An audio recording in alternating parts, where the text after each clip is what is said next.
Make faces. Blah. Blah. You crazy? Are you crazy? Blah. Guys, it's me, Billy Mack, and welcome back to my garage. It's been a while. So what am I doing here, and where the hell is the paint? Stay tuned, and I'm going to explain what happened. Okay, so first things first, I gotta make some room. We have been away for a week or so, and I got some new things that I want to show you guys. But I gotta clear everything out so we can make some room for the Mustang, because we're gonna do some sanding. And we're also gonna try out some stuff that I got. But first, let's see how quick I can get everything taken out of here.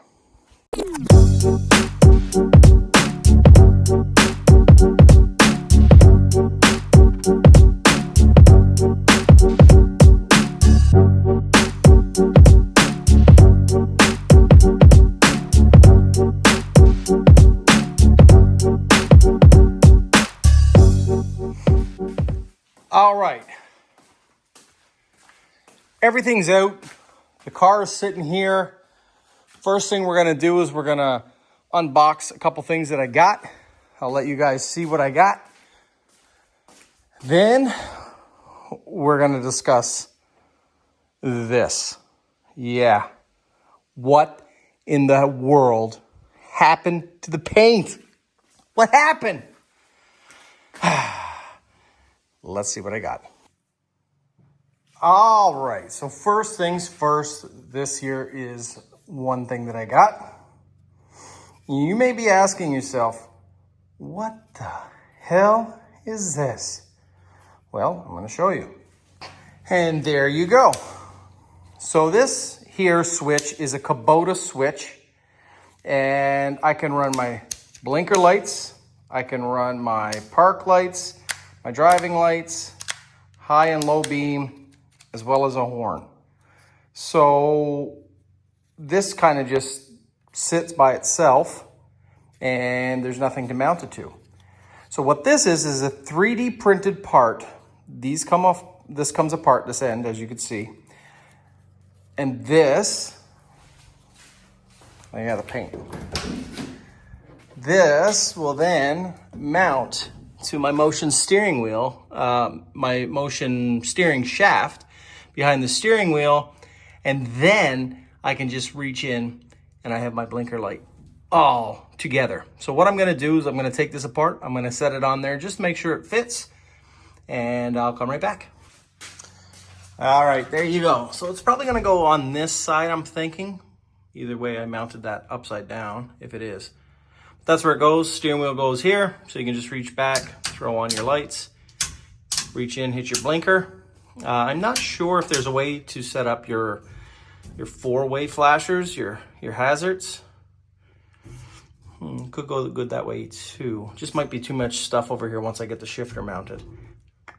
But either way, that's where it goes. Like I said, steering wheel mounts on here, and that just gets wired in the back. And presto changeo. It's a cheap wiring setup. I think those Kubota ones, you can get them on eBay for between $80 and $90 US. And this piece here can range between 50 to 150. I got this from a guy in Massachusetts. He gifted it to me, and I definitely appreciate it. He wasn't using it, so gladly take it, and I would gladly use it. All right, so next, we'll bring this one up. All right. This is a switch panel. I bought this, a guy bought it, had it made actually. It's got the kill switch on it, Arc Industries, or I believe it's Arc. Let me see. Arc, I don't know. Let me show you here. I won't show you the guy's address, but here you go. If you guys are looking for one of these, Englishtown, New Jersey. I bought this used. The guy was going to use it on a build, decided not to go with the build. So I got a pretty good deal on it. It's kill switch. Toggle switches, you can use master or momentary. So if you need it just to press and hold and let go, say for a start button, let it go, you can do that. These are great systems. I am not 100% sure where I'm going to run this. I may run it up here, but I doubt it. I doubt it. I think it might look cool if we do a little box or something somewhere right around the dash. We'll see. Either way, it's pretty cool. You want to be able to reach that kill switch. So if anything's going wrong, you just reach up and smash and it cuts all power. Cuts all power. So these here, I'll show you what else comes with them. They're not cheap. Comes with a nice cord and a relay. Just one sec. Yeah, it comes with a nice cord and a relay board. Like it's a nice setup. Beautiful setup. Not sure here, it says holding for oil pressure. I'll have to figure what that is. Either way, I had the arc. I had the 12 one. It didn't have the quick kill switch and didn't have the ribbon. The wire is like a nice thin ribbon, so it's easy to bend around. You can kind of put this wherever you want. So I sold that, and then I just waited around till I found one that I was going to be happy with. So we were in New York last week. I picked this up just outside of New York and New Jersey, and yeah, I'm definitely happy with it. The only thing I don't like is the fake carbon fiber, but I mean, I'll take it. I will definitely take it. That's me. So what I'm going to do now is I'm going to unbox this one here. I just got to grab a razor blade. I should have one right here.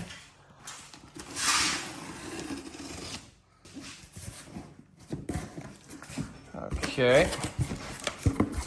Let's see what we got here. More tape, well wrapped. Now this is a part 3D printed as well. Gonna need two hands, maybe? No. Now we go. All right. It's wrapped well. One sec. There you go. It's a 3D printed gauge cluster. And you might wonder what it's for. It is for this beast right here.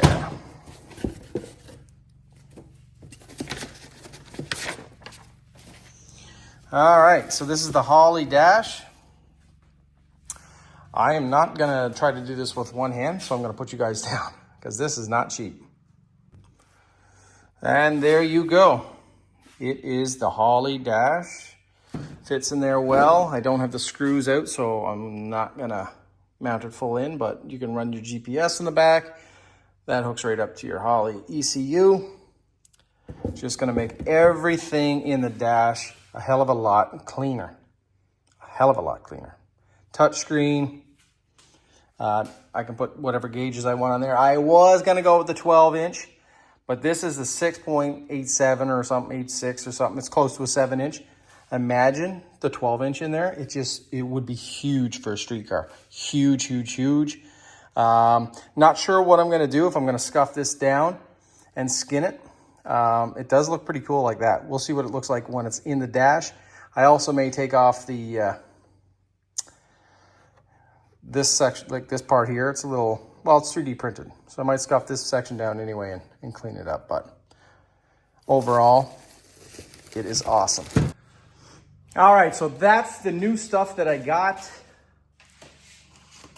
Let's chit chat about this. If you guys remember, this was the roof. You can see the paint.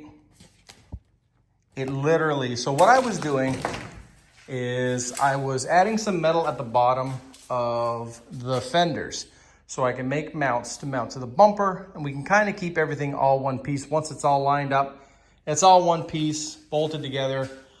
no problem. But if we need to take the bumper off, there's no issue. We just pop these pins and we're good to go. So I started to do a little bit of work, add a little bit of metal, started to scuff up an area that wasn't to be seen, and then it started to peel. Just a little section started to peel, wasn't too bad. So I was like, what the heck is going on? I definitely sanded the car, but as you can see, it's pretty glossy. So I am not sure what the deal is. Normally, you can go up to 800 grit wet and the paint will stick. Now this is a different paint that I've ever used. It's a solid color. It's a different clear that I ever used. And I'm not sure, I didn't even go to 800. I think it was 400 or 600 wet that I did before I sprayed the paint, after, like on the primer. So I'm not sure what the deal is, but either way, I started to do a panel, I checked it, it was peeling. So I had a little bit of a repair to do back here anyway, where I was mounting my Zeus. And I said, I'm just gonna try to peel a little bit here to see what happens. And I started to peel it, and it peeled, and it peeled, and it peeled, and it peeled, and it peeled. And it peeled everything. Peeled everything on the roof. Everything on this fender. I'm still picking at it. And then over here, peeled this quarter, this rocker, the roof over on this side, and it peeled some of this fender, and now I'm into blending it out with the sander and sandpaper, same as this door. It did peel a little bit down there, but all the rest seems to be pretty solid. But I am gonna take it down as far as I can take it down, because I do not want any lifting to happen down the road. I might as well, while it's in this state, I might as well fix it correctly. I will use a primer that I'm comfortable with. We will use, because it's gonna be a solid color, 400 grit dry, nothing fancy. Make sure that it is clean. I mean, the paint was awesome on the car too. It was awesome. If you guys see my videos, before, the car was awesome. The paint looked great. I never expected that. I knew I had to fix up some of the stuff, like I said, on that side, one of the fenders. There's a little dent in the roof. I was gonna try to get the guy to come over with the paintless dent and fix that, but now I can fix it because we gotta paint it. So the plan is now, I'm gonna finish sanding it, and then what I'm gonna get into is fitting everything. Once everything's fit, the hood and whatnot, the hood's carbon fiber. We're gonna do something nice with that. And the rest of the car, I got something in mind. I was thinking about doing it anyway. And I was like, well, I already painted it. I'm not sure, but it's been sitting so long and there's so many just this gray colored Mustang. Maybe I can do something to change it. And well, the car god said, we're gonna make it happen for you. And they made it happen for me. Trunk as well, we're gonna do the same thing to the trunk as the hood. And this car's not gonna be a car to go to the track and just annihilate everybody. That's not what it's built for.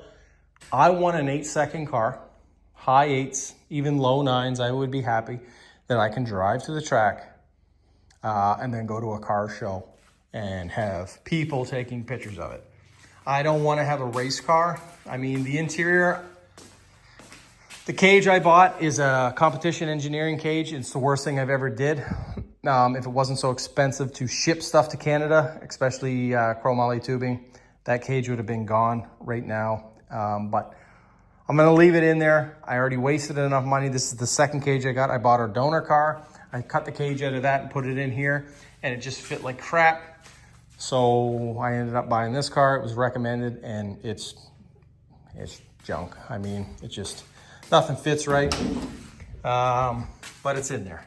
It's in there. And it was good to practice my welds because my welds are not great. They're a little sloppy. Now, however, the next cage, especially if it's chromoly, I'll take it.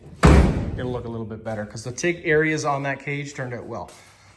So the front, got Got the rad mounted in there, made a little nice mount. So all this stuff has to be painted under there anyhow. So what I'm gonna do over the next few days, couple days, is get everything ready for paint. Make sure everything's scuffed down in the front. Make sure everything's all lined up. When everything's lined up, whenever the doors are done, I'm gonna paint from the doors forward right away, and then work on everything else because I do have something in mind for the paint. But again, delamination, man, oh man, it is time consuming. If anybody knows what it's like to paint a car, it's time consuming. I was proud of it because we did it in the garage. And I mean, that could have been the case too. It could have been humidity. It could have been anything. I painted hundreds of things before. I've never had that happen. Never, ever.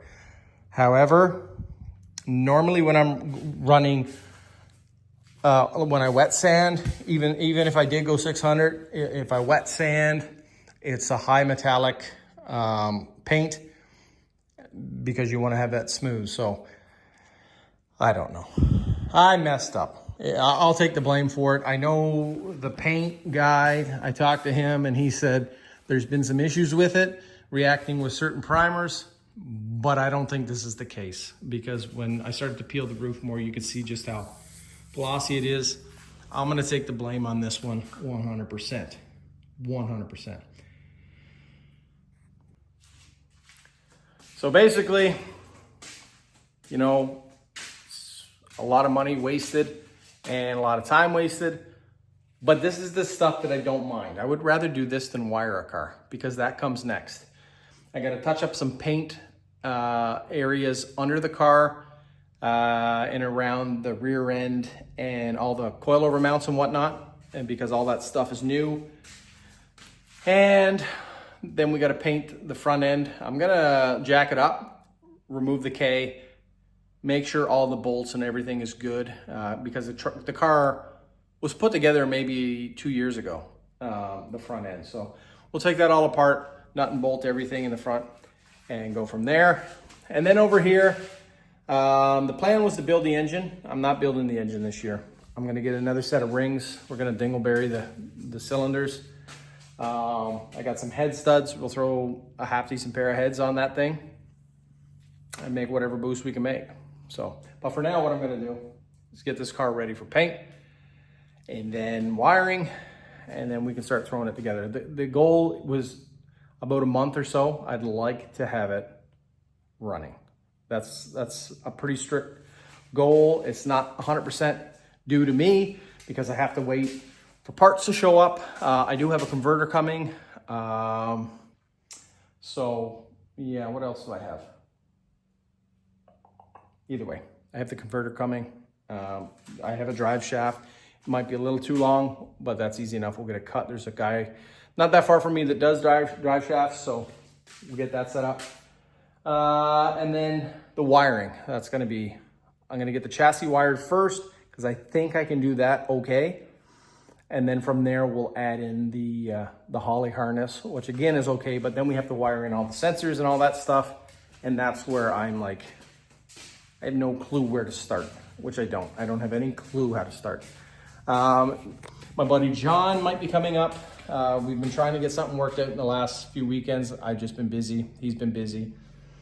So maybe when he comes up, what we'll do is we'll do the hot side. I have some new 2.5-inch piping. I had made the original hot side out of 2 1/4. Man, it just didn't look right. It didn't look right. The turbo wasn't where I wanted it to be. So now what we'll do, whenever the front end's all measured up and set in place, now the rad's in place, now we can kind of figure out where we need to put it. And you know, a good day, we'll hammer out a hot side. And then from there, like I said, I keep going back to the wiring. That's the part where it scares me the most. So, but either way, guys, this is a little video, a little update where I'm at. I've been on my other channel. I just did 31 days, a month straight of daily uploads. It's me, Billy Mack, with the family. Just tried something a little bit different to get me motivated for YouTube because I do enjoy this. So I'm going to keep that channel for events that me and the family are doing or at or whatnot. But I think for my more common uploads, I think it's going to be here. Might not be working on the car. Might be out ripping a side-by-side. Might be out ripping a four-wheeler. Might be in the garage doing something else. Might be, man, I don't know what it might be. Either way, it's going to be fun. I'm going to do what I can to keep it fun for you guys, keep you guys informed. And I think that's it. Oh, I got to make brake lines too, but I got everything for that too. So guys, please like and subscribe.